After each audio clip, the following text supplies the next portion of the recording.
everyone and welcome back to my channel. My name's Tianan and today I'm going to be telling you guys about the 5 books that will self-destruct in 12 months.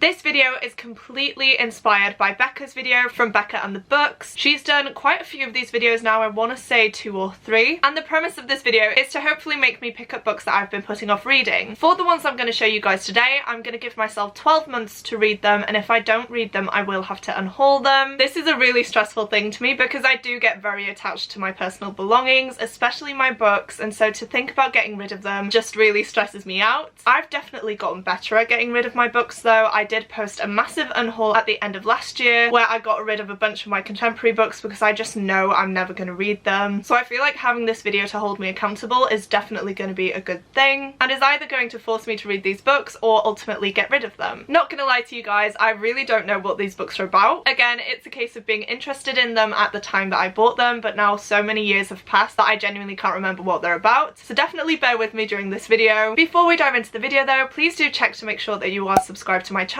I have recently found out that 60% of the people who watch my videos aren't actually subscribed, so it would definitely mean the world to me if you could click that little button, especially if you do enjoy my content and watch my videos regularly. The first book I'm going to be talking about today is Deep Blue by Jennifer Donnelly. This is the first book in the Waterfire saga and I believe it's all about mermaids. That alone really intrigues me and I definitely think that's what drew me to the book, and I did start reading this when I bought it but for some reason put it down and just never picked it back up again. On the back of this one it does just say, on the morning of her betrothal, Seraphina's biggest worry should be about her reunion with Prince Mardi. Instead, she is haunted by strange dreams foretelling the return of an ancient evil, and the city is stormed by assassins. Led only by her shadowy dreams and pursued by the invading army, Seraphina and her best friend Neela embark on a quest to prevent a war between the mer nations. They must search for 4 other mermaid heroines who are scattered across the 6 seas. Together, they will form an unbreakable bond of sisterhood and uncover a conspiracy that threatens their world's very existence. See, that sounds like something I would really enjoy, but again, I've had this book for years and I just never end up reaching for it. Another thing about this book that threw me off is that the text in this is actually blue. I honestly didn't think that that would be an issue until I started reading it, and I was just conscious of the fact that it looked strange and it did really pull me out of the story. I definitely get what they're trying to do because obviously mermaids, the sea, it's blue, but it was just very jarring to me and I felt like I was losing focus a lot whilst trying to get into the book. The next book I have to show you guys is Wonder Woman Warbringer by Leigh Bardugo. To be honest with you guys, I don't know why I ever picked this up. I'm much more of a Marvel fan than a DC fan. I do watch some of the DC films, but I'm not really that interested in them. But Leigh Bardugo is one of my favourite authors. If you don't know, she did write the Six of Crows duology and the Grishaverse trilogy, and so when I saw that she published a superhero book, I decided to pick it up. For this one it says, she will become a legend, but first she is Diana, princess of the Amazons, and a fight is just beginning. Diana is desperate to prove herself to her warrior sisters, but when the opportunity comes, she throws away her chance at glory and breaks Amazon law to save a mere mortal, Alia Corrales. With this single heroic act, Diana may have just doomed the world. Alia is a warbringer, a descendant of the infamous Helen of Troy, fated to bring about an age of bloodshed and misery. Diana and Alia will face an army of enemies, mortal and divine, determined to destroy or possess the Warbringer. To save the world, they must stand side by side against the tide of war. Again, another one that does sound really interesting to me. I do love Greek mythology, so if there is a descendant of Helen of Troy in here, it instantly intrigues me. However, I'm just not sure if I will ever get to this book. This one's been out since 2017, so around 3 years now, and I haven't reached for it once during that 3 years, so again, another one I'm gonna either force myself to read before the 12 months or ultimately unhaul it at the end. Next up, we have Lancelot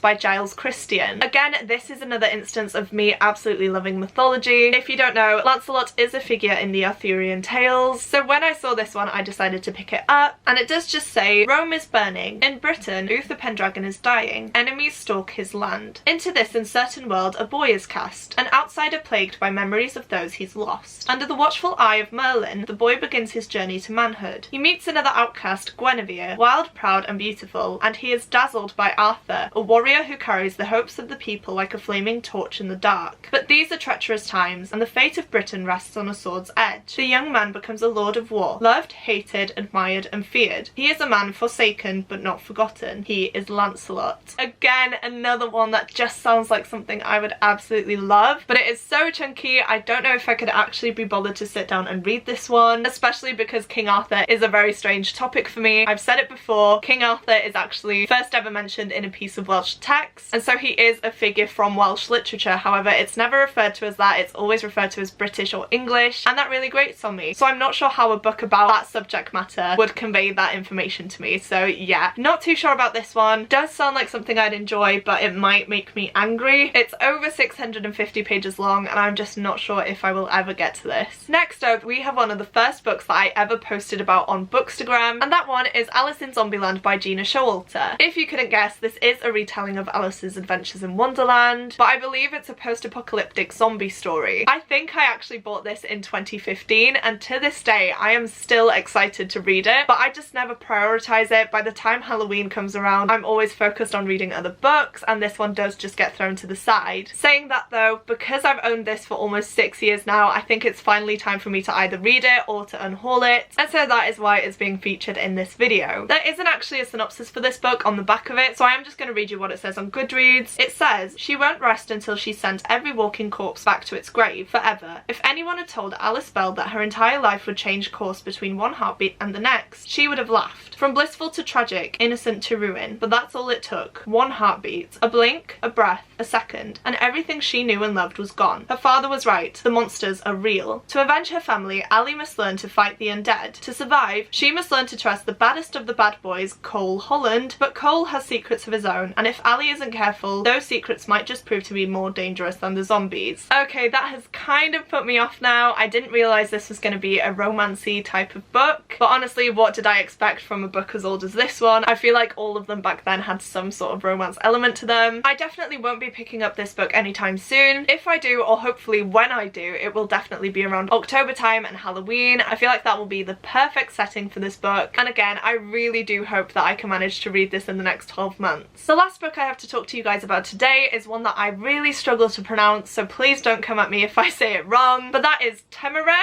by Naomi Novik. I have loved Naomi Novik's other two books, Spinning Silver and Uprooted, and so when I saw this one at a secondhand bookshop, I decided to pick it up. These books have recently been rebranded, so it probably doesn't look like this anymore, but all I know about this book is that it's a fantasy that includes dragons, and that basically sold me on it. So it says here, set amid the turmoil of the Napoleonic Wars, Temera is a thrilling tale of one of the most dramatic chapters of European history with a brilliant veneer of bold fantasy. As Napoleon's grand army tear Europe apart, his vast armada is poised to engage Admiral Nelson's smaller fleets and threaten Britain. But the struggle is over more than land and sea, for both sides have an air force, and the fiery death they rain down upon their enemies has nothing to do with gunpowder. It comes from the very guts of the beasts they are flying. Weeks out of port at Madeira, a British vessel, the Reliance, commanded by Captain William Lawrence, captures a French frigate. Within its hold lies a greater prize than the ship herself, a dragon egg, and it's close to hatching. Young dragons must be put to harness immediately or they go feral. The person who harnesses the beast should be an aviator. Once a bond is formed, the dragon will accept no other. Though the men of the Air Corps are honoured, theirs is not a life appealing to a respectable gentleman. To his shock, the newborn ignores his chosen rider and approaches Captain Lawrence, changing his life forever. But even more astonishing than the dragonette, named Temera by Lawrence, are the documents with him, addressed to the French from the greatest dragon breeders in the world, the Chinese. But the egg was meant for the Emperor Napoleon himself. Oh, I don't know about this one, guys. I definitely felt better about this one before reading the blurb. I'm not sure if this is the type of story that will appeal to me. I feel like I'd have to be in a very specific mood to pick this one up, and so again, we will see throughout the 12 months if I do manage to read this one. And so these are all of the books that I either need to read or unhaul in 12 months. I did only choose a stack of 5 books because I felt like 10 would be extremely ambitious for me. I am going to take things slow for now. I don't want to be forcing myself to have to read things I don't want to, but like I said, these are the ones that I've been putting off for the longest time, and I either need to finally read them or just get rid of them off of my shelves. If you've read any of these books, please do leave your thoughts on them down below in the comments for me. I'd love to hear your guys' thoughts and opinions on them because that will definitely sway the order in which I read these books. Whilst you're down in the comments, please don't forget to give this video a like if you enjoyed it, and to also click the subscribe button if you'd like to see more content from me. Thank you guys so much for watching. It truly does mean the world to me, and I will see you soon in my next next video. Bye!